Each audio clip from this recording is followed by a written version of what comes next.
Que a paz de nosso Senhor e Salvador Jesus Cristo esteja com todos vós. Dando continuidade em nossos estudos, falando da conversão à salvação, agora no capítulo 7. Anteriormente eu havia vos falado sobre os sentimentos e cobiças do velho homem. Agora passo a falar para vocês sobre os sentimentos e cobiças do espírito do novo homem, do nascido de Deus. Sentimentos como arrependimento, fé, piedade, fome e sede de justiça, tolerância, esperança. Ele se conforma com as coisas humildes, não ambiciona coisas altas, coisas grandes. Ele deseja conseguir amar, perdoar, socorrer, ajudar, amparar, acolher, consolar, salvar. Quanto às cobiças do novo homem, daquele que é nascido de Deus, em Cristo Jesus eu posso dizer que ele cobiça ter coração puro. Ele cobiça saber qual é e como cumprir o propósito de Deus. Observemos o que diz na carta aos Efésios, no capítulo 5, versículo 17. Por esta razão não vos torneis insensatos, mas procurai compreender qual a vontade do Senhor. O novo nascido de Deus cobiça ter linguagem sadia, exemplar, como é dito na carta a Tito, no capítulo 2, versículo 8, linguagem sadia e irrepreensível, para que o adversário seja envergonhado, não tendo indignidade nenhuma que dizer a vosso respeito. E também na carta aos Efésios, no capítulo 4, versículo 29, não saia da vossa boca nenhuma palavra torpe, ou seja, nenhuma palavra obscena, e sim unicamente a que for boa para a edificação, conforme a necessidade, e assim transmita graça aos que ouvem. O novo nascido de Deus cobiça aquilo que não sirva de motivo de tristeza para o Espírito Santo de Deus, obedecendo ao que diz na carta aos Efésios, no capítulo 4, versículo 30. E não entristeçais o Espírito de Deus, no qual fostes selados para o dia da redenção. Eu vos expliquei nesse estudo o significado de ser selado pelo Espírito Santo de Deus. Vejam lá em capítulos anteriores desse mesmo estudo e vocês vão ver o que significa ser selado pelo Espírito Santo e a gravidade de se perder esse selo. Antes, eu havia comparado o homem a um carro, onde o corpo é a carcaça, a mente é o volante e o combustível é o espírito de vida. Disse também que, do mesmo jeito que o carro para ao se acabar o combustível, assim também o corpo para quando o espírito de vida lhe é retirado. Agora, comparando ao homem nascido de Deus, ao novo homem, o corpo continua sendo a carcaça do carro. O espírito de vida é o mesmo combustível e a mente continua sendo o volante. O que muda é o motorista, que antes era o espírito do velho homem e agora é o novo espírito, o espírito do novo homem gerado segundo Deus. Daí por diante começa uma tremenda batalha interna, porque a constante prática de pecado do velho homem provocou no carro, que é o corpo, e na mente, que é o volante, o vício, que oferecerá muitas dificuldades para o novo motorista, que é o nascido de Deus.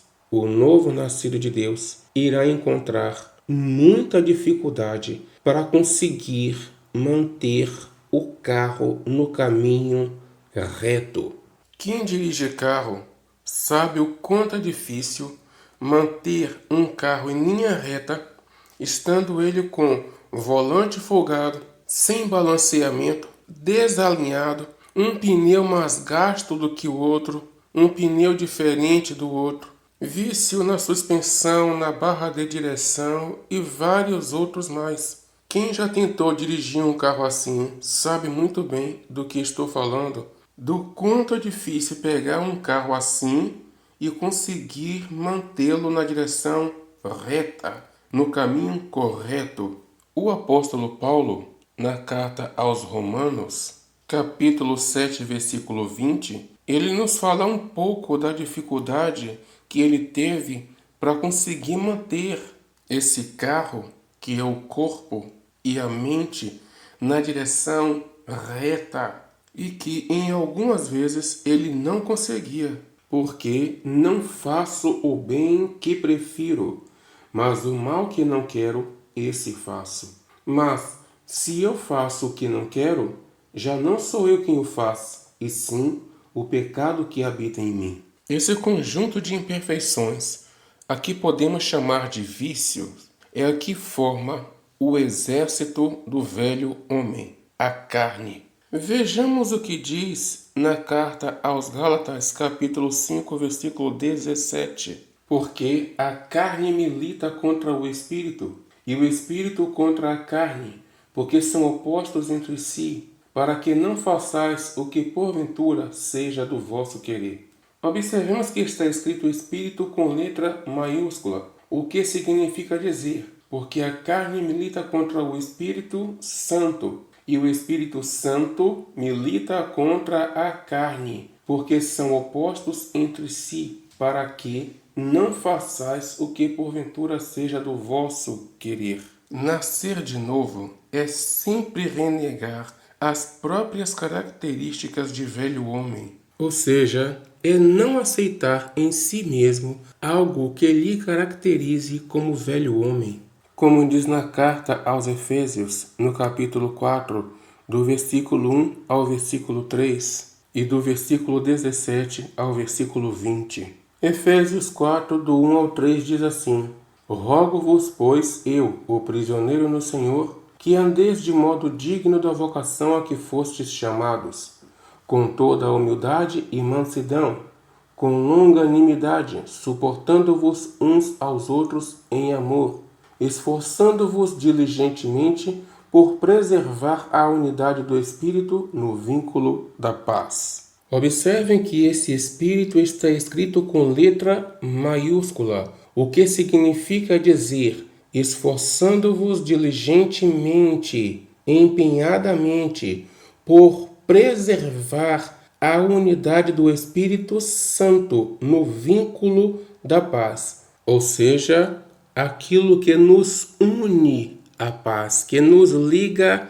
à paz. Como assim? É quando nós suportamos as fraquezas, as deficiências, as debilidades, as diferenças uns dos outros em amor, suportando-nos uns aos outros em amor. Nessa tolerância, nesse ato de suportarmos uns aos outros, mantém-se a paz e assim o mesmo Espírito Santo que habita em um, habitará em todos que assim se comportarem. Consideremos que muitas são as vezes em que, para se manter a paz e conservar a unidade do Espírito Santo, há a necessidade de se haver uma separação. Porque nem toda separação é fruto de guerra ou de falta de paz. Muitas vezes a separação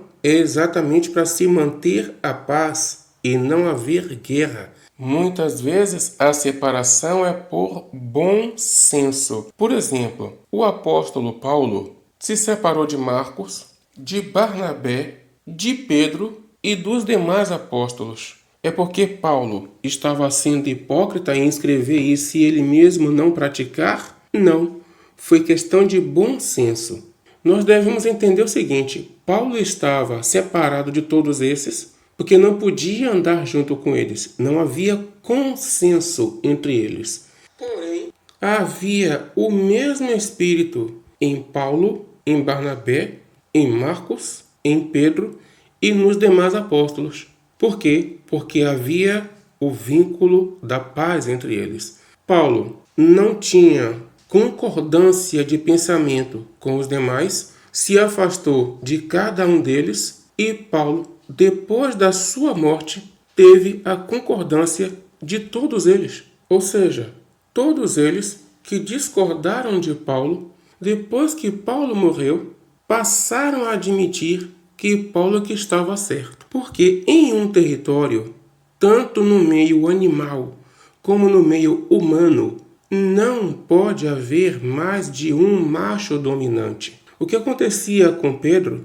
é que Paulo respeitava a autoridade de Pedro, apesar de não concordar com a mente de Pedro. Mas por que Paulo respeitava? Porque foi o Senhor Jesus Cristo que disse: Pedro, tu és Pedro, e sobre esta pedra edificarei a minha igreja.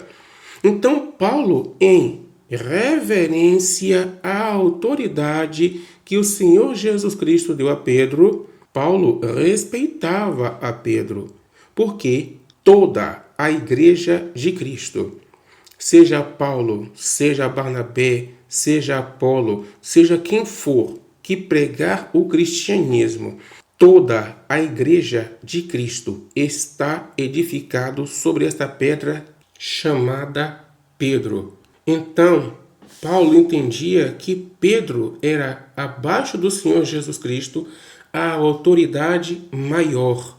Assim como Pedro, Paulo também era um macho dominante. Ninguém determina: eu vou ser um macho dominante, eu sou um macho dominante. Todo aquele que pensa assim não é, porque macho dominante é natureza, nasce com a pessoa. O macho dominante, ele tem o dom de liderança. As pessoas querem ser lideradas por ele, porque veem nele essa capacidade de guiá-las para onde elas não sabem ir ou não conseguem ir sozinhas. Pedro e Paulo eram dois machos dominantes. Dois machos dominantes não convivem no mesmo território porque não conseguem viver juntos. Então tem que haver separação. Só que, diferente do meio animal, não há briga, não há disputa por território. Há o consenso. No meio cristão, há o consenso para que se conserve a paz por meio do bom senso e consenso. Porém, Paulo via que em Pedro faltava muito aprendizado. Pedro era muito cru e Paulo sabia, enxergava o caminho. E ele via que Pedro não enxergava esse caminho. Ele via Pedro sendo domesticado pelos doutores da lei. E Paulo não aceitava isso. Pedro não sabia o que era lei. Pedro só sabia obedecer, mas ele não sabia o que a lei dizia. Quem sabia o que dizia a lei era o doutor Paulo, o doutor na lei. E Paulo, como doutor na lei, sabia que Pedro estava obedecendo a lei, se encurvando a lei e usando o cristianismo, entregando o cristianismo aos da lei. Então Paulo não concordava. Paulo aí se afastou de Pedro, se afastou de Marcos, se afastou de Barnabé, se afastou de todos os demais apóstolos e discípulos.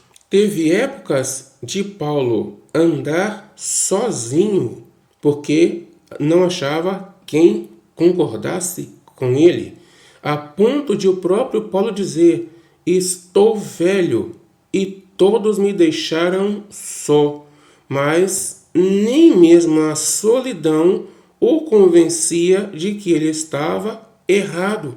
E a prova de que ele estava certo é de que, depois dele velho, o Marcos de quem ele havia se separado, esse mesmo Marcos voltou a andar com ele. E Pedro, depois da morte de Paulo, Pedro já velho, admitiu que Paulo aqui estava certo. Então, por isso que Paulo não se rendeu, porque ele via, ele enxergava o que os outros não enxergavam. Ele pagou o preço da solidão, mas ele não se rendeu, porque ele sabia o que ele estava vendo. Pedro estava numa posição muito confortável, porque Pedro estava acompanhado dos demais apóstolos que o acompanhavam desde o início de toda a jornada. Então Pedro estava numa posição de apoio dos demais apóstolos e Paulo não. Paulo chegou, ninguém respeitava a Paulo. E Paulo não tinha essa reverência a Pedro que os demais apóstolos tinham. Paulo respeitava a autoridade de Pedro, mas não tinha Pedro como o seu líder. Porque Paulo também era um líder, um macho dominante. E não podiam andar juntos por causa disso. Porque é dom, é dádiva. Ele não pode controlar isso, nem se desfazer disso, nem mudar isso. É dom. Liderança é dom. Mas aí alguém pode perguntar assim: se Paulo era líder, que líder é esse que envelhece e morre sozinho? Gente, nem toda liderança é presencial. Paulo era um líder, mas que era respeitado à distância, porque ele era uma pessoa que não se rendia à mente dos outros. Pedro era um líder, mas que se rendia aos doutores da lei. Paulo não se rendia.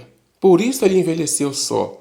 Quanto mais determinado for o líder, menos ele se rende e mais disposto ele está de pagar o preço. Como eu disse, Pedro estava numa situação muito confortável porque ele tinha a presença dos outros apóstolos com ele que já o acompanhavam desde o início.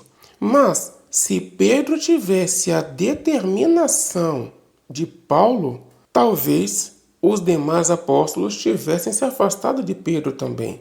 Mas a prova da liderança de Paulo, mesmo estando ausente, é de que, à distância, todos o respeitavam e de que ele, depois de velho, Marcos, que havia se separado dele, passou a andar com ele. E Paulo, mesmo depois de morto, teve a reverência de todos, inclusive de Pedro. Se observarmos a história de alguns mártires, nós vamos ver que todos os líderes que foram martirizados morreram sozinhos. Por quê? Porque todo líder, na hora de ser martirizado, ele é abandonado, ele fica sozinho. Então, quando na Igreja de Cristo há uma separação, não por briga, mas sim por bom senso, mantém-se a unidade do Espírito no vínculo da paz. Assim, havendo essa separação em paz, o Espírito Santo de Deus não sai de nenhuma das partes, nem da parte que permaneceu e nem da parte que se separou. Vai permanecer em ambas as partes. Como eu acabei de dizer, Paulo se separou dos demais, mas o mesmo Espírito Santo que habitava em Pedro, habitava em Paulo, habitava em Barnabé, habitava em Marcos, habitava em Apolo e habitava em todos os demais. Considerando também que essa separação foi física, não espiritual. Ou seja, essa separação foi somente aqui nesse mundo, mas não no reino de Deus. Espiritualmente, no reino de Deus, todos permaneciam unidos, só estavam separados fisicamente, mas a unidade do Espírito que havia entre eles fazia com que o reino de Deus não fosse dividido. Não havia divisão no reino dos céus, não havia divisão espiritual. Mesmo com a separação física, a unidade do Espírito continuava existindo. O que Deus não quer, o que Deus não aceita, é aquilo que cause separação no seu reino, no reino de Deus. Uma separação espiritual. Porque, havendo separação espiritual, o Espírito Santo permanecerá somente em uma das partes, não em ambas as partes. Havendo a separação somente física, o Espírito Santo que habita em um, habitará também no outro. Então, continuará tendo um só Espírito em todos, a unidade do Espírito Santo. Aquele que diz ter nascido novamente, porém não tem em si mesmo o desejo de converter-se de determinada postura que lhe acompanha desde os tempos de outrora, nesse aspecto ele continua sendo a mesma velha criatura.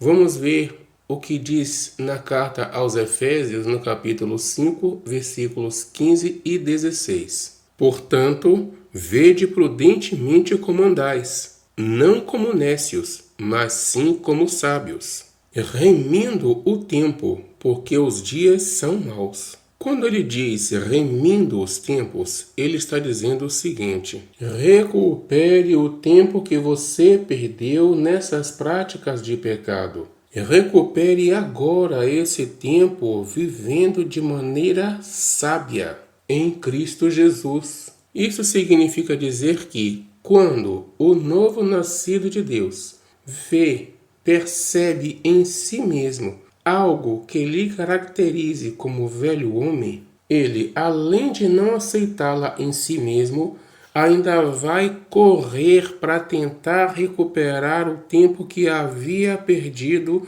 quando praticava aqueles atos. Ao invés de aceitá-la em si mesmo, sabendo ele que hoje é uma nova criatura. Hoje ele é nascido novamente, é nascido de Deus. Porque há uma enorme diferença entre ser assim e querer continuar sendo assim. O novo nascido de Deus, vendo em si mesmo determinadas características de velho homem, ele não as aceita. Antes, ele luta contra elas. É o que diz na carta aos Gálatas, no capítulo 5, versículo 24. E os que são de Cristo Jesus crucificam a carne com as suas paixões e concupiscências. Isso significa dizer que ele não se conforma com as concupiscências, com as paixões carnais. Ele se penitencia, ele se arrepende, ele sente remorso, ele crucifica a sua própria carne, ou seja, ele se sacrifica, ele sacrifica o seu próprio eu, ele sacrifica a sua própria carne, o seu ego, para vencer a força do pecado que há em si mesmo. Isso porque os que são nascidos de Deus têm em si mesmo a mente de Cristo. Isso quer dizer que agora a forma dele pensar é conforme Cristo, porque o mesmo Espírito que está em Cristo é o Espírito que está nele. Então ele, mesmo tendo essas fraquezas, ele, através da mente de Cristo que está nele, entende que essas fraquezas são erradas, não devem ser aceitas. A sua mente não é mais conforme a mente do velho homem, e sim conforme a mente de Cristo. Como é dito na primeira carta aos Coríntios, no capítulo 2, versículo 16. Pois quem conheceu a mente do Senhor que o possa instruir? Nós, porém, temos a mente de Cristo. O que caracterizava o velho homem era exatamente o não querer mudar. Era continuar com a mesma mente, sempre tentando justificar a sua postura de velho homem. Vejamos o que o Senhor Jesus Cristo diz no Evangelho de João, no capítulo 3, nos versículos 20 e 21. Pois todo aquele que pratica o mal aborrece a luz e não se chega para a luz, a fim de não serem arguídas as suas obras. Quem pratica a verdade aproxima-se da luz, a fim de que as suas obras sejam manifestas, porque feitas em Deus. De novo vos digo, nascer de novo, isso é só um momento. Manter vivo o novo nascido de Deus é cotidianamente dizer não a si mesmo e cotidianamente sustentar esse não. Como o próprio Senhor Jesus Cristo disse lá em Lucas, no capítulo 9, versículo 23. Se alguém quer vir após mim, a si mesmo se negue dia após dia, tome a sua cruz e me siga.